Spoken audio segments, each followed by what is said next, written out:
जोंनि आबादारिनि भिडिअ लाबोनो सानदों। नैबे गामिया दैमालु एरियानि 1 नं जामुगुरि। बहाय रायजो राजाफ्रा गासिबो फ्राय आबादारियानो जोब आरो बे ओनसोलनि आबादारिया सोमोनांथाव। साफ्रोमबो न'खरानो मावथि आरो बे आबादजोंनो गथ' गथाय लेखा फोरोंनाय, न'खर खांनाय, समाज सिबिनाय बेजोंनो दा जागासिनो दङ। बे जाबाय गहपुर ओनसोल दैमालु 1 नं जामुगुरिनि नैबे आलु आबाद आरो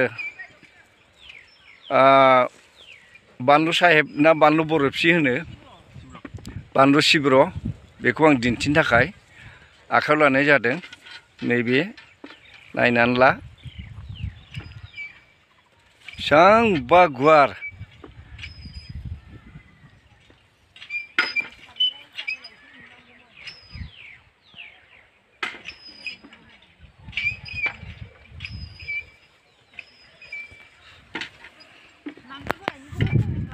र' लागोन नै लानोसै खाथियाव आं माने बेखौ जाथ्रायसो खालामदों नालाय। नै दा आलु बुरगासिनो दं। आलुआ जोबोद गिदिर गिदिर थांदों, बिराद मोजां।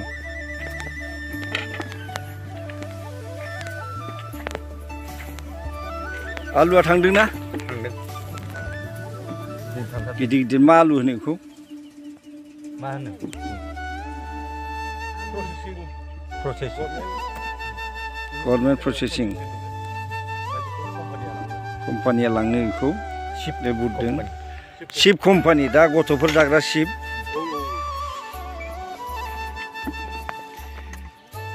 नांगोलजोंसो नै नांगोलजोंसो बुरनांगौ जायो।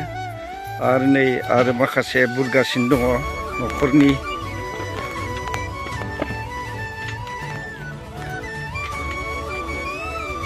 बे आलु थिलिजोबगासिनो बिराद दङ बुरनो। आलुआ नै बे आलु जोबगासिबो। आलु बुरदों। सानसे जाबायना? सानबेसे जाखो? सानथाम। आरो दंबावोसो ओरैहायथ'। साननै लाबावगोनसो। नायदो आलुखौ नायदो नै मस्थ' गिदिर गिदिर आलुआ नै। आलुआ नै गिदिर गिदिरथार। बेखौ शिप बानायनो कम्पानियाव लाङो। दे खिन्था दे आलुखौ गिदिर गिदिर दे खादानिखौ खिन्था। नै गिदिर गिदिरथार नै। आरो बैयावबो दं नै, बाल्थिङावबो दं नै। आरो नैबे बस्था दंबावोसो। ओइ बै बस्था बे बुरखांनानै थाबाय। मालिकनि खाथियाव थांसै आं दा। नै मालिकआ बुरगासिनो दङ।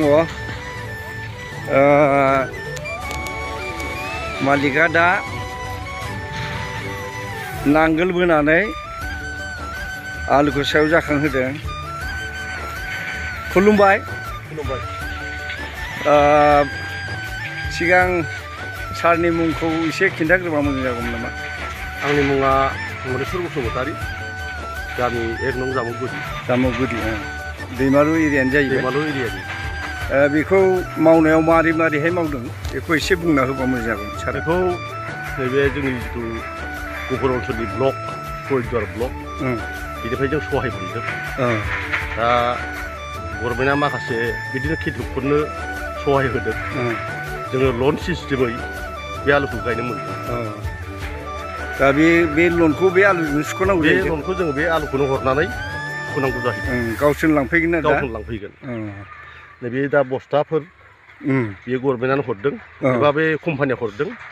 दा बे कम्पानियानो बे आलुखौ लांनाय जागोन। ओरैनो मोनथिनो मोननाय बायदि बे आलुखौ शिप मेथाइ बानायो होननाय खोनादों। खोनानायाव जों बिदिनो मिथिदों। शिप कम्पानिया एबा मोनसे कम्पानिया लांगोननो। जों ओरैनो माने मेथाइ बानायहैयो, आलु शिपआव बानायो होननाय जों मिथिदों आरो। दा जोङो ओरैनो लकेल हाथायाव फाननाय जानाय नङा। बेखौ कम्पानिनो हरनाय जागोन। ओमफ्राय बेखौ मावनायाव खै मास नांगौ बेखौ?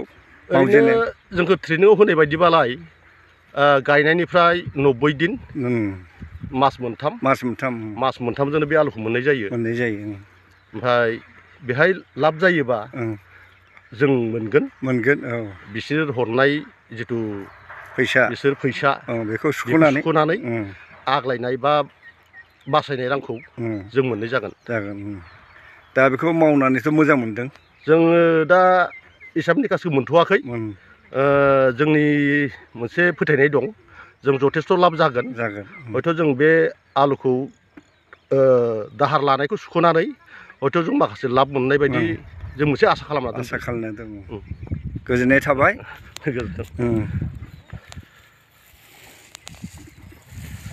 ओरैबो बुरगासिनो दं नै आलु बुरदों नै दे मोजां दा बुरनानै नैबे ओरैखिनिया बुरजोबबोनाय नुहुरदों बेसेबांबा गुवार ओरैनो खै बिगासो जागोन बायदि 2.5 बिगा दं 2.5 बिगा आरो दंबावसो बबावबाथ' दं बै खनाथिं दंबावो 3 बिगानि खाथियाव दं 3 बिगानि खाथियाव दं बेखिनिया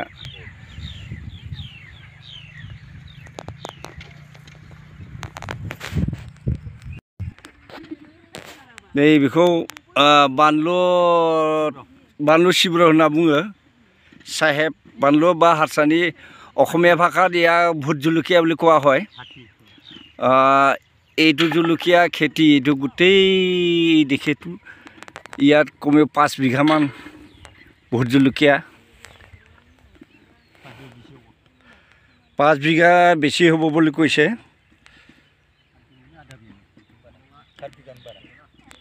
7 বিঘামান হ'ব না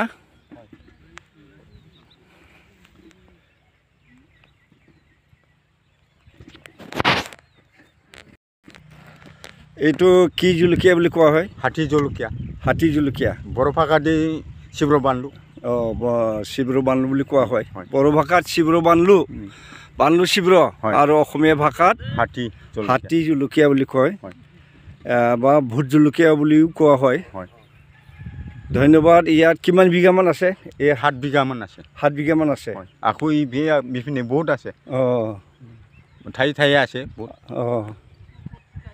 ধন্যবাদ থাকিল আমাৰ এই খেতিয়ক বা কৃষক সমাজে হেতুকে কৰি খাব লাগিব যাতে ইয়াক চৰকাৰে কেতিয়াবা চকু দিয়ে চৰকাৰে চকু দি তেওঁলোকক সহায় সহযোগ যদি আগবাঢ়ে তেতিয়া তেওঁলোকে আকৌ উন্নতিত আগবাঢ়িব পাৰিব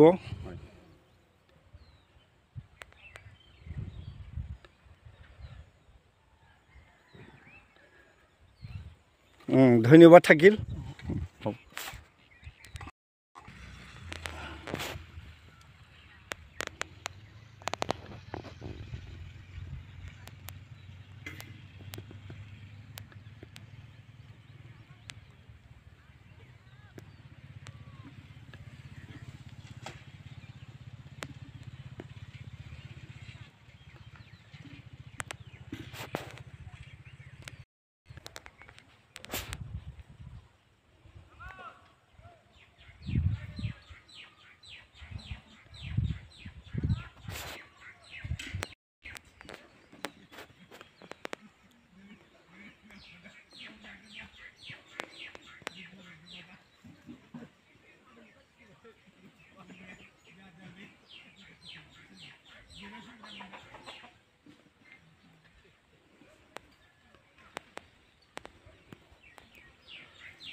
बेसेबांबा गुवार बे बानलु बागान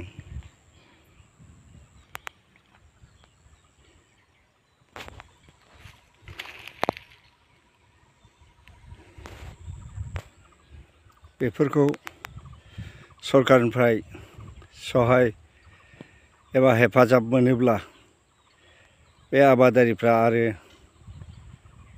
आबाद मावनो थाखाय गोसो जागोन आरो आबाद मावनायनि गेजेरजोंनो न'खर खांनायजों लोगोसे गथ' गथाय फोरोंनाय जिउ खांनाय खालायनो हागोन आरो बेजों लोगोसे सरकाराबो उन्नति जागोन खामानियाव होगोन जोंनि बड'लेण्ड सरकाराबो जाहाथे बेफोरखौ नोजोर होयो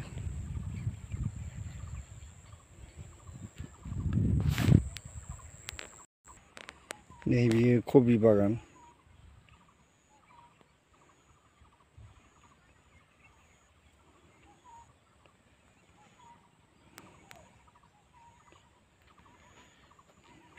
फुलकबि बागान गोसोम जात फुलकबि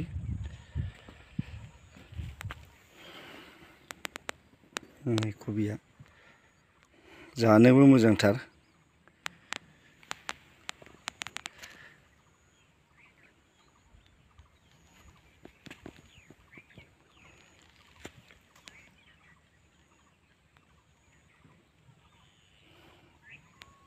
बारहांदों